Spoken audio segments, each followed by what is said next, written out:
नमस्ते मातृभूमि, नमस्ते वसुंधरा। आज हम मकर लग्न के जो जातक हैं इनके जीवन में राहु का क्या कुछ प्रभाव परिवर्तन देखने में आएगा। जो ये राहु का राशि परिवर्तन होने वाला है इसके पहले हम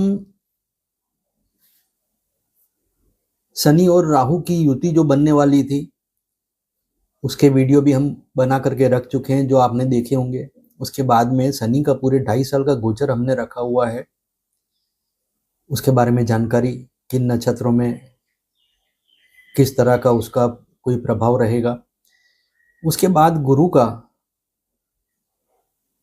एक मेष लग्न से लेकर के मीन लग्न तक के सारे वीडियो हमने गुरु के राशि परिवर्तन के भी रखे हुए हैं। और अभी वर्तमान समय में राहु और केतु के वीडियो की जो श्रृंखला है ये हमारी चल रही है।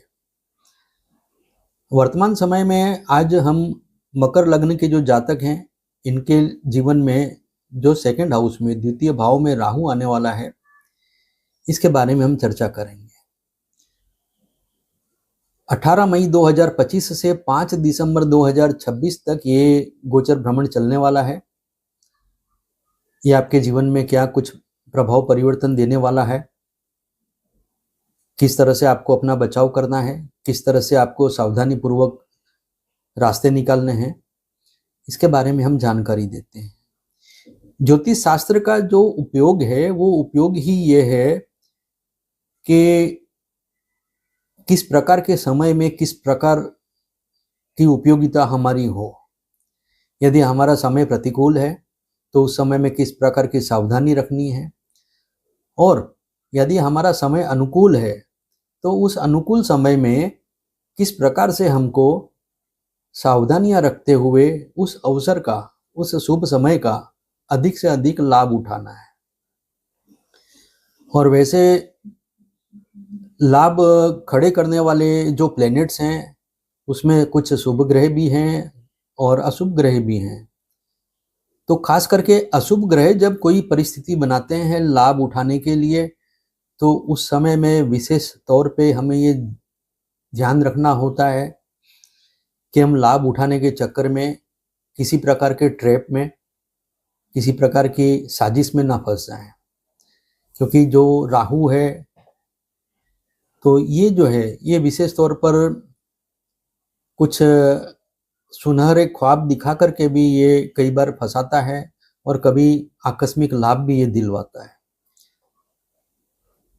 मकर लग्न में राहु का जो गोचर द्वितीय भाव में होने वाला है ये कुंभ राशि में होने वाला है। आप देख रहे हैं कुंभ राशि में जो ये गोचर भ्रमण होने वाला है, कुंभ राशि के बारे में कहा गया है कि Aquarius is collective gain of the universe, अर्थात कि पूरे ब्रह्मांड का जितना भी जो कुछ भी ज्ञान है वो सारा का सारा जो है वो कुंभ राशि में संचित है।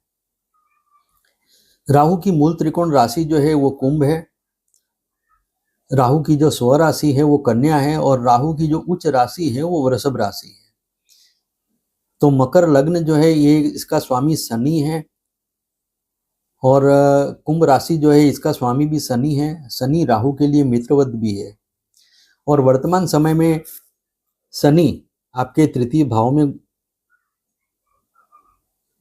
गोचरशील है। तो ये जो सिचुएशन बन रही है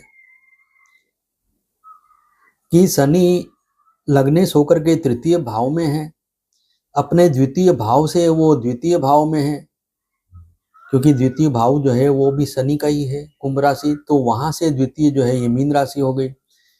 तो कोई भी ग्रह जो है अपनी राशि से तृतीय भाव में हो तो भी वो अच्छे परिणाम देता है और अपनी राशि से द्वितीय भाव में हो तो वो भी अच्छे परिणाम देता है। तो यहाँ पर दोनों बेनिफिट्स आपके सामने हैं। मकर लग्न से सेकंड हाउस में कुंभ राशि है, यहाँ पे राहु जो है वो भी शनि का मित्र है और कुंभ राशि से शनि जो है वो सेकंड हाउस से सेकंड हाउस में अर्थात कि तृतीय भाव में है। लग्न से तृतीय भाव और सेकंड हाउस से द्वितीय भाव में शनि का होना ये भी अच्छे लाभ की संभावनाएं पैदा कर रहा है। और यदि आपकी राशि भी मकर राशि ही है तो आपके लिए डबल बेनिफिट होगा। वो इसलिए कि मकर राशि पर से शनि की 7.5 उतर चुकी है, जो कि अभी तक कोई शुभ परिणाम ज़्यादा देखने में नहीं आया है। लेकिन जैसे ही मंगल का राहु केतु का राशि परिवर्तन होगा, मंगल का राशि परिवर्तन होगा, तो फिर जो है कुछ अच्छे फल दिखना शुरू हो जाएंगे, अनुकूलता उभरना शुरू होगी। यहाँ राहु का जो गोचर है, ये आप सभी को पता है कि राहु जो है किसी न किसी तरह से कुछ आकस्मिक घटनाक्रम को पैदा करने वाला ग्रह है। जन्म कुंडली में यदि आपके तृतीय भाव में, षष्ठ भाव में, दसम भाव में या 11th भाव में, 11th हाउस में यदि राहु है जन्म कुंडली में, तो ये गोचर आपको डबल बेनिफिट देगा, यानी बहुत अच्छे फल देगा। शनि का एक स्वभाव है, वो सीधा सीधा व्यक्ति को दंड देता है, फिर जब उसके अंदर कुछ करेक्शंस देखता है तो फिर उसको बेनिफिट्स भी देता है। राहु का स्वभाव अलग है। राहु जो है वो पहले किसी न किसी तरह के सुनहरे ख्वाब दिखा करके किसी ट्रैप में फंसाता है, वहां बराबर उसकी जो है धूल झाड़ता है और फिर उसको कुछ अच्छे फल देता है। लेकिन राहु यहाँ मूल त्रिकोण राशि में है, तो चाहे वो किसी भी तरीके से परेशानियां भी देगा लेकिन कुछ अच्छे परिणाम भी देगा, क्योंकि वो बाध्य भी है अच्छे फल देने के लिए कुंभ राशि में होने के कारण। कुंभ राशिगत गोचर जो है ये राहु का कुछ विवादों में, कुछ मुकदमों में किसी तरह की हार या अपमान देने की संभावना बना सकता है यदि जन्म कुंडली में राहु आपका पीड़ित हो, किसी तरह से कुछ जिसे हम कहेंगे अनिष्ट स्थान में बैठा हो, अर्थात कि राहु अपने प्रिय स्थान में ना बैठा हो। जैसा कि मैंने बताया 3, 6, 10, 11 राहु के प्रिय स्थान है। यदि आपने कोई कर्ज ले रखा है तो उस कर्ज को चुकते करने में भी आपको विलंब का सामना अवश्य करना पड़ेगा। यदि किसी संपत्ति को गिरवी रखा हुआ है तो आपके लिए समस्या होगी, या फिर आपके सामने ऐसी भी कुछ परिस्थिति आ सकती है कि आपको अपनी संपत्ति को गिरवी रखना पड़े। यदि जन्म कुंडली में राहु की स्थिति आपके अच्छी ना हो तो ये संभावना बनती है। विशेष तौर पर शास्त्रों में भी ये उल्लेख दिया गया है कि जब सेकंड हाउस से राहु का गोचर भ्रमण हो तो ऐसा व्यक्ति जो है उसके अंदर किसी न किसी तरह की जड़ता उत्पन्न होती है।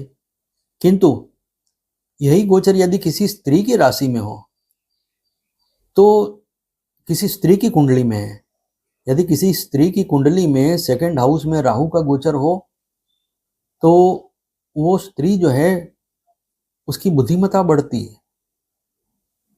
सेकंड हाउस के अंदर राहु जन्म कुंडली में भी हो, पुरुष की कुंडली में हो, तो व्यक्ति को जड़ता देगा।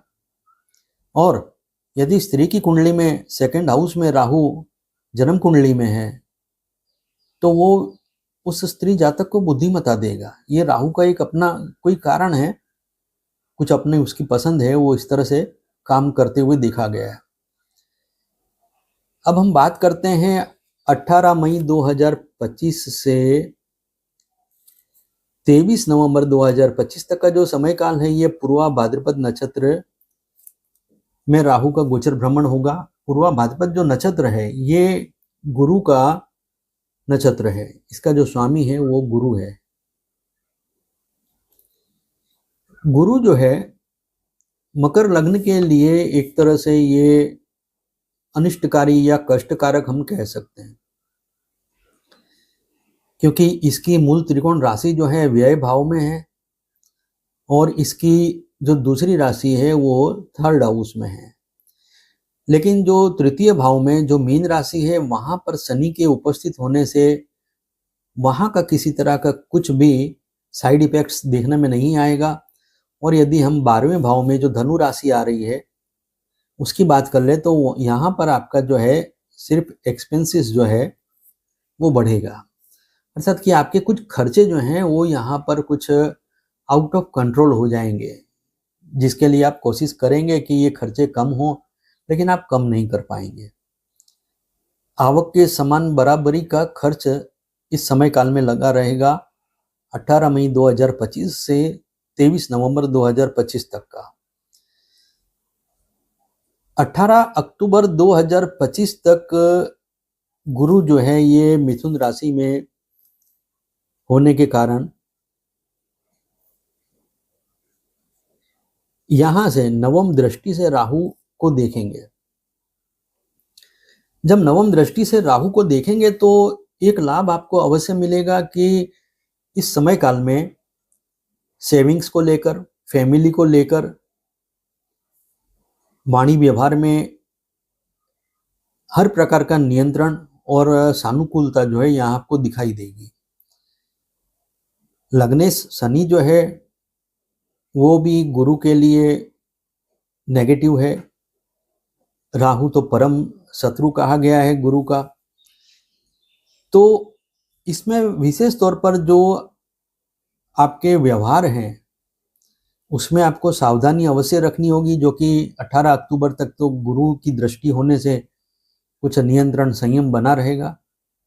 लेकिन इसके बाद में कुछ परिस्थितियां आपके सामने इस तरह की आ सकती है कि आप एक्साइटमेंट में, एग्रेसिवनेस में कुछ गलतियां कर दें, कुछ अभद्र टिप्पणी कर दें जो आपके लिए विवाद का कारण बन जाए। तो इन सब बातों का आपको ध्यान रखना होगा।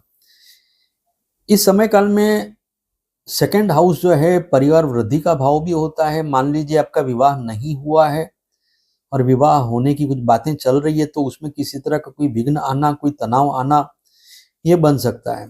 वैवाहिक जीवन आपका कल तक अच्छा चल रहा था, लेकिन इस समय में राहु की उपस्थिति सेकंड हाउस में होने से परिवार के अन्य सदस्यों के साथ भी और जीवन साथी के साथ भी कुछ न कुछ अंतर्विग्रह, अर्थात कि कुछ न कुछ कलह क्लेश जो है वो आपका कुछ बने रहने की संभावनाएं बन सकती है।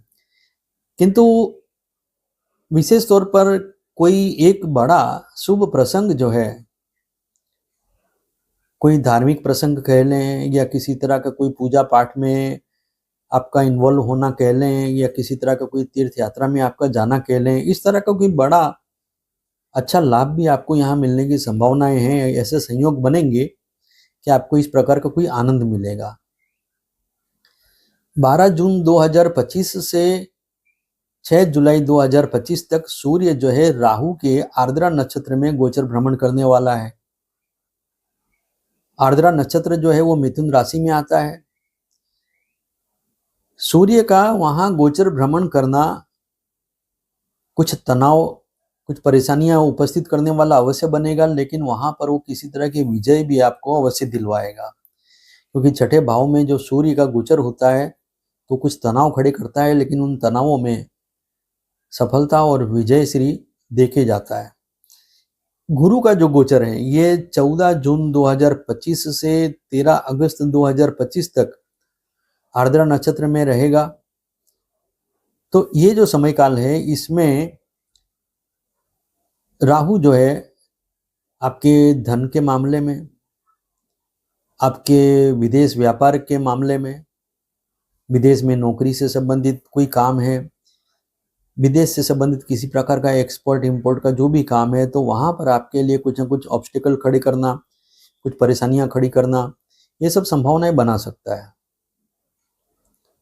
इस समय काल में अस्पताल से जुड़े हुए कुछ खर्च आपके सामने आ सकते हैं, चाहे वो खुद की सेहत से संबंधित हो अथवा तो आपके परिवार के किसी सदस्य के स्वास्थ्य से संबंधित हो, तो ये संभावनाएं भी बन सकती है। इसके बाद हम बात करते हैं सद्भिषा नक्षत्र की। सद्भिषा नक्षत्र जो है ये राहु का अपना नक्षत्र है। 24 नवंबर 2025 से 1 अगस्त 2026 तक का जो समय काल है, इस समय काल में राहु अपने स्व नक्षत्र में गोचर भ्रमण करेगा। राहु का स्व नक्षत्र में गोचर भ्रमण जो है ये आपके लिए कई मायनों में लाभकारी बनने वाला है। राहु का स्व नक्षत्र में गोचर भ्रमण करना आपका जो परिवार है, वाणी है, आपका जो धन क्षेत्र है अर्थात कि कारोबार से संबंधित जो भी आपके सोर्स ऑफ इनकम है, उसमें किसी प्रकार का कोई आकस्मिक लाभ आपको मिलने की संभावना है। जैसे आपने कहीं पर कोई बात ऐसी कर दी कि जो तारीफ के काबिल हो जाए, आपकी बड़ी प्रशंसा हो जाए, या वो बात आपकी इतनी प्रभावी हो कि सामने वाला व्यक्ति जो है वो घर से सोच के आया है कि इस इंसान को ना बोलना है, लेकिन वो आपके सामने खुश होकर के हाँ बोल के जाए, अर्थात कि आपकी वाणी का जादू चल जाए। ये समय काल इस समय में आपको इस तरह का कुछ सुख दे सकता है। ये अलग बात है कि फिर आप इसका सदुपयोग करते हैं कि दुरुपयोग करते हैं, वो एक अलग बात है। लेकिन इस समय काल में आपका जो कन्विंसिंग पावर है या आप किसी को कन्विंस करना चाहेंगे तो संभावना बहुत अच्छी बनेगी कि आप उसको कन्विंस कर सकेंगे। तो ये तो एक आपको इस तरह का लाभ मिलेगा। कर्ज मुक्ति की संभावनाएं भी आपको मिल सकती है, धन की प्राप्ति आपको हो सकती है। भविष्य के जो आयोजन हैं उससे संबंधित जो है आपके जो इन्वेस्टमेंट हैं उसमें भी आपको कुछ लाभदायक परिस्थितियां दिखाई देंगी। कुछ सामान्य तौर पे कहें तो कुछ निर्णय आपके गलत भी हो सकते हैं, चाहे वो जोश में लेने के कारण हुए हों या फिर आपने अपने मन से ही निर्णय ले लिए हों, कुछ ज़्यादा इंक्वायरी ना की हो, या किसी तरह के कोई काम है तो उन सब कामों में हो सके तो आप कुछ निपुण व्यक्तियों को अपने साथ में रखें और निपुण व्यक्तियों के मार्गदर्शन का लाभ अवश्य उठाएं, चाहे उन्हें कोई शुल्क ही क्यों ना देना पड़े। यदि आपने ऐसा नहीं किया तो फिर आपको कभी खुशी कभी गम वाला कुछ चित्र दिखाई देगा कि आकस्मिक धन लाभ तो कुछ राहु देगा, लेकिन कुछ आपकी भूलों के चलते या किसी तरह की कोई खामी होने के कारण वो आपका धन लाभ जो है वो धन हानि में भी बदलने की संभावना बन जाएगी। इस समय काल में खास करके 24 नवंबर 2025 से लेकर के 1 अगस्त 2026 तक, जब तक सद्भिषा नक्षत्र में राहु का गोचर भ्रमण चलने वाला है, इस समय काल में एक बात अवश्य होगी कि धन की खींचातानी थोड़ी दिखेगी, किंतु बंदी मुट्ठी लाख की रहेगी, अर्थात कि काम आपका चलता रहेगा। इज्जत गंवाने का समय नहीं आएगा, किसी भी तरह से धन कहीं से भी आ जाएगा और आपका जो है प्रतिष्ठा आपकी संभल जाएगी। जो लोग ये मौका देख करके बैठे हों कि बस मौका मिल जाए और हम इस व्यक्ति को बदनाम करें, तो वो इस मनसा में कभी भी सफल नहीं होंगे। तो ये एक बात तो यहाँ पर होगी, और साथ ही आपका इंट्यूशनली कुछ बेनिफिट ऐसा रहेगा कि कुछ ना कुछ गुप्त युक्तियां आपको सूझ जाएंगी और आप किसी भी विकट समस्या में से रास्ता निकालने में सफल हो जाएंगे। ये लाभ आपको सद्भिषा नक्षत्र के दौरान जो राहु का गोचर है उसमें अवश्य मिलने वाला है। इसके बाद हम बात करते हैं धनिष्ठा नक्षत्र की। ये 2 अगस्त 26 से 5/12/26 तक, अर्थात कि 5 दिसंबर 26 तक चलने वाला है। इसका स्वामी जो है ये मंगल है।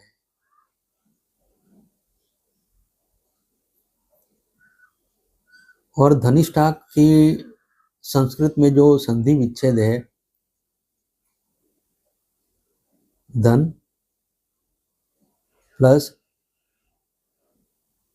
इष्ठन, इष्ठन का अर्थ होता है प्रतिष्ठा और धन का अर्थ होता है धन, जो कि धन जो है वाणी का भी धन हो गया, पैसे टके का भी धन हो गया, परिवार के जो सदस्य हैं वो भी हमारा धन है, और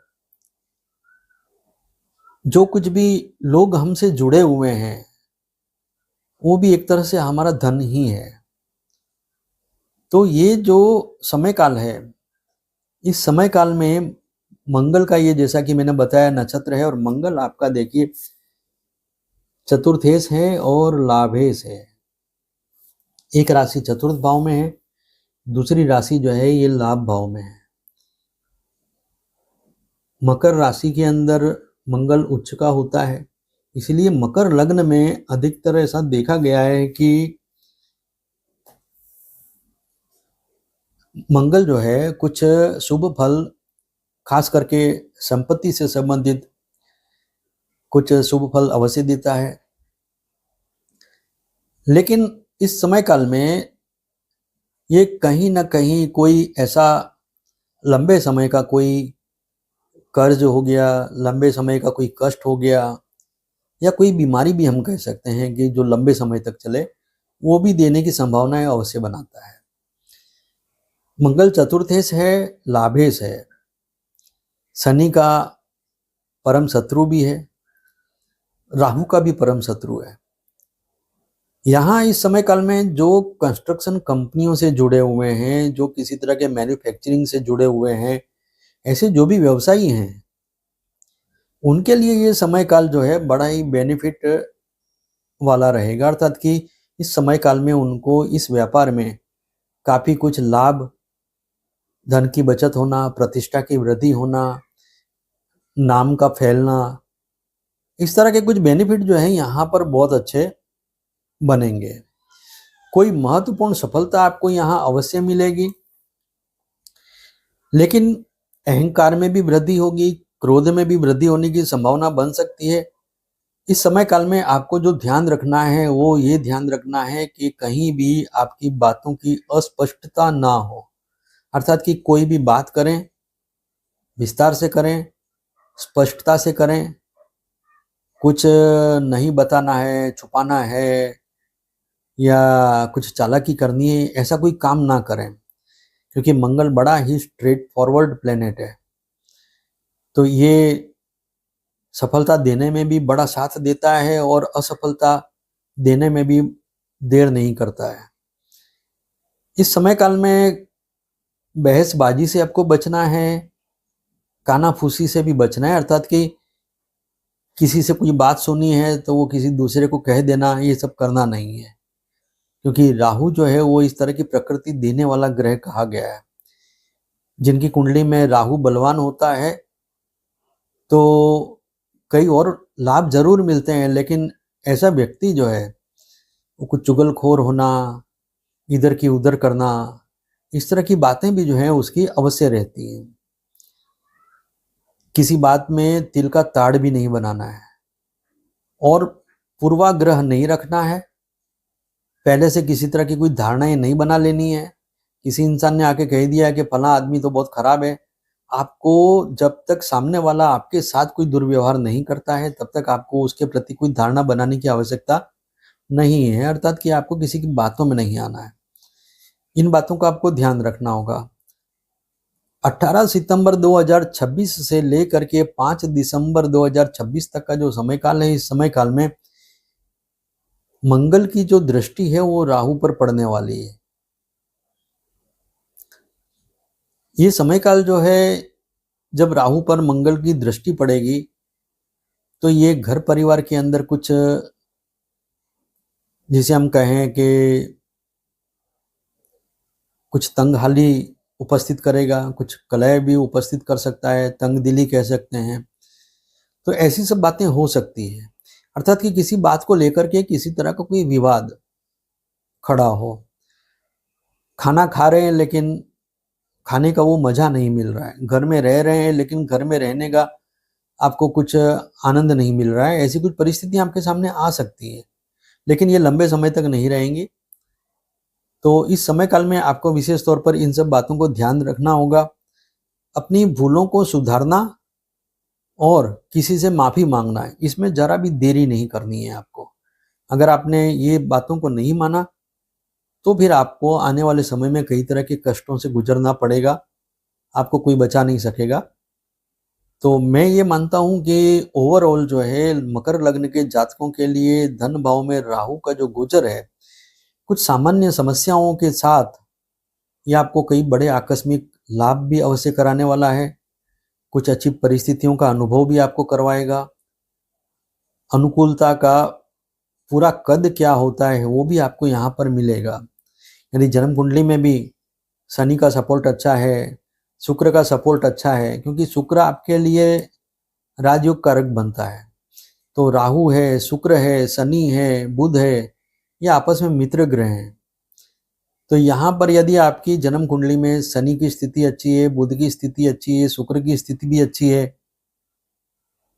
तब भी राहु चाहे जन्म कुंडली में खराब भी परिस्थिति में होगा, तब भी वो आपको बड़े ही अच्छे, सुंदर और शुभ परिणाम देने के लिए बाध्य रहेगा। विशेष तौर पर शनि थर्ड हाउस में है तो उसकी वहां पर एक अपेक्षा रहेगी कि हर काम में आपका धैर्य रहे और नीतिमत्ता से आप संपन्न रहें। आपके जो आयोजन हैं वो शॉर्टकट वाले ना हो। शॉर्टकट वाले आयोजन आपने किए तो समझ लीजिए आपका हर एक काम फेल होगा, क्योंकि शनि जो है वो धैर्य की अपेक्षा रखता है। धैर्य आपको बढ़ाना होगा।